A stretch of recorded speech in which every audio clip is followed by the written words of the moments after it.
Comparación, conspiraciones y salidas. Julián Padilla.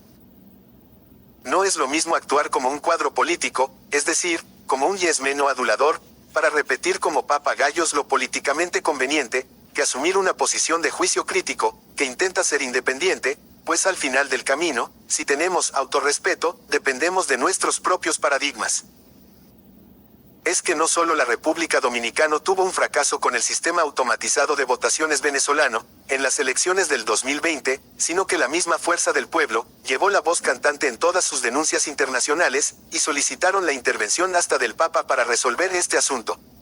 Y vino la OEA y se realizaron auditorías y otras actividades ahora consideradas injerencias. Pero también en ese mismo proceso electoral y todo lo que fue la pre-campaña, se frenó la intentona de la denunciada y pretendida modificación a la Constitución, aún con legitimidad prevista, es decir, la iniciativa de Danilo Medina, quien contaba con una mayoría suficiente en ambas cámaras del Congreso Nacional, tal cual ahora lo tiene el presidente Luis Abinader. Tal vez en las próximas semanas sigamos entendiendo los sonidos de la guitarra y el violín. Pero ese proceso de sesionar libremente, se impidió, no solo con el financiamiento a la Marcha Verde en lo que Eugene Sharp denomina como golpe blando, sino que como respuesta a este financiamiento, la Marcha Verde y las marchas sucesivas que llevaron a cabo Leonel Fernández y al día siguiente Luis Abinader al Congreso, más la intervención directa de Tío Sam, con la llamada estelar de Pompeo, terminaron con todo ese proceso de modificación que se intentaban de la Constitución. Si revisamos, nos daremos cuenta claramente, de que existe un contraste, en las posiciones que ha asumido el expresidente Fernández en relación a las elecciones de Venezuela, si la comparamos con esa experiencia dominicana del 2020. Ahora el expresidente Fernández declara, que el sistema automatizado usado en las elecciones de Venezuela es un sistema confiable y seguro. Otro dominicano que también fue observador, indicó hoy a la prensa, que tal vez el sistema venezolano, es el sistema de votación más confiable y seguro existente. Pero el expresidente Fernández suma a sus planteamientos recientes post-electoral de Venezuela, que este es un tema de Venezuela que deben resolver los venezolanos. Y yo digo, caramba, cuánto respeto al derecho de la autodeterminación de los pueblos ajenos, no aplicado en Dominicana, con los citados ejemplos en párrafos anteriores. Mientras tanto, el expresidente Fernández carga con los platos rotos, mientras el presidente Luis Abinader calla. La invasión al Congreso Nacional, la llamada de Pompeo, la solicitud a la OEA que finalmente con su injerencia y chantaje claro, trajo el apoyo necesario para impedir sesionar a la Asamblea Revisora y en ese escenario ambos tuvieron la principalía junto a la Marcha Verde y a los criterios de Eugene Sharp en Dominicana. Pero en adición, cuando vemos estas posiciones que lucen a todas luces, una por un lado principista y otra por el otro una postura totalmente pragmática y conspiranoide, cabe el cuestionamiento y la duda, y sobre todo la reapreciación, de si hemos valorado históricamente y de forma correcta, estos liderazgos tan determinantes en la historia reciente dominicana. De repente en las aplicaciones pragmáticas no hay mucha distancia entre ambos gladiadores de nuestra política local.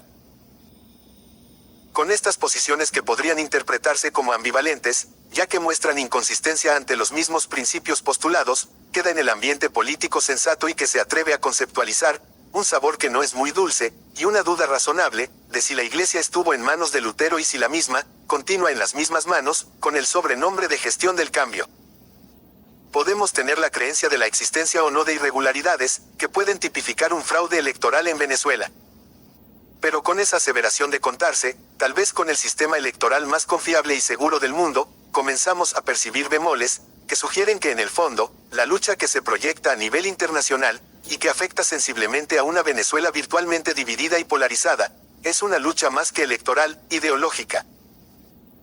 Es decir, una confrontación que intenta capitalizar el proceso electoral, con el objeto de terminar con el régimen chavista, y que Maduro salga del poder, esto independientemente de que la suma de los votos le pudiera favorecer. La incidencia de la comunicación estratégica en Occidente, tiene un peso significativo en materia del pensamiento globalista.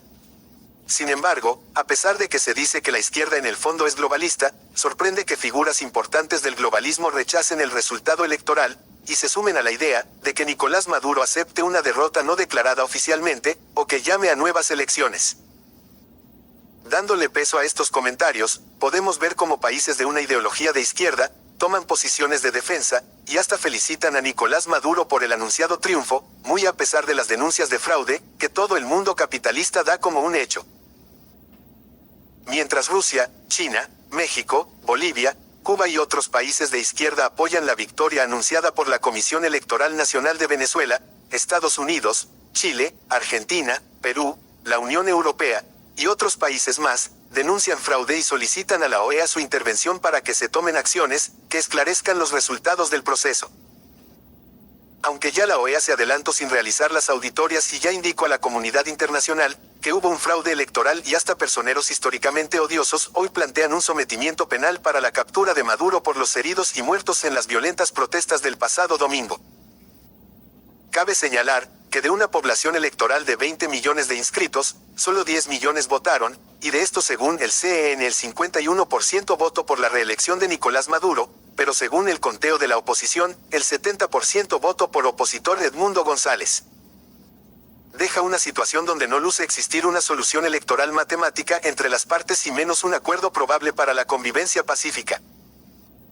Al parecer el único camino que de manera subliminal se plantea entre los que luchan por controlar el reparto del botín de guerra venezolano, es la confrontación, que sin lugar a dudas tendrá como consecuencia directa la violencia y sucesivos golpes de Estado, en un pueblo virtualmente dividido en dos.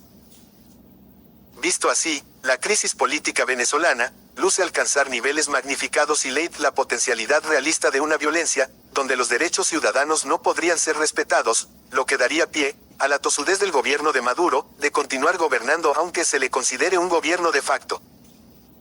La libertad y el orden vuelven de nuevo a la danza perenne que cualquier gobierno que debe asegurar la paz social, que podría llevar a Venezuela a su linda gente a una guerra civil y a una destrucción de lo más bello de esa tierra, su gente. El dilema que se observa reta a los venezolanos, el poder reintegrarse a la normalidad de sus actividades productivas, pues independientemente de todo, la gente necesita producir, alimentarse, realizar sus actividades cotidianas.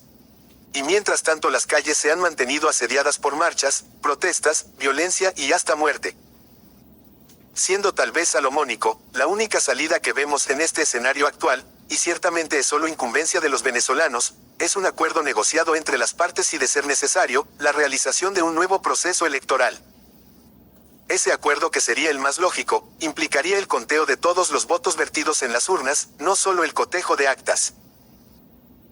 Pues lamentablemente, si nos guiamos por las prácticas corruptas de nuestros pueblos, en las mesas electorales se ganan o se pierden las elecciones, nadie confía ni puede confiar en el otro, y es muy posible que se haya cambiado la regla universalmente conocida, de que 2 más 2 son 4.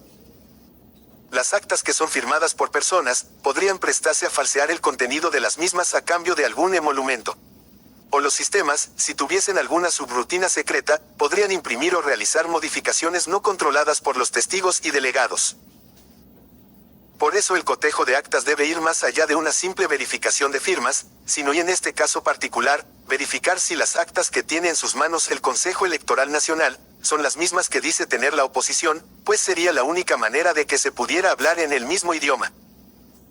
Pero además de esto, hay que auditar los programas fuentes de los equipos automatizados, equipos de transmisión y la computadora central del Centro Nacional Electoral. No olvidemos que como se programa para el bien, también se programa para el mal. Si existieran diferencias entre esas actas, alguna de las partes habría realizado algunas irregularidades, y de ser así, la única salida viable al impasse sería la repetición de las elecciones para una fecha que no debería exceder de un mes.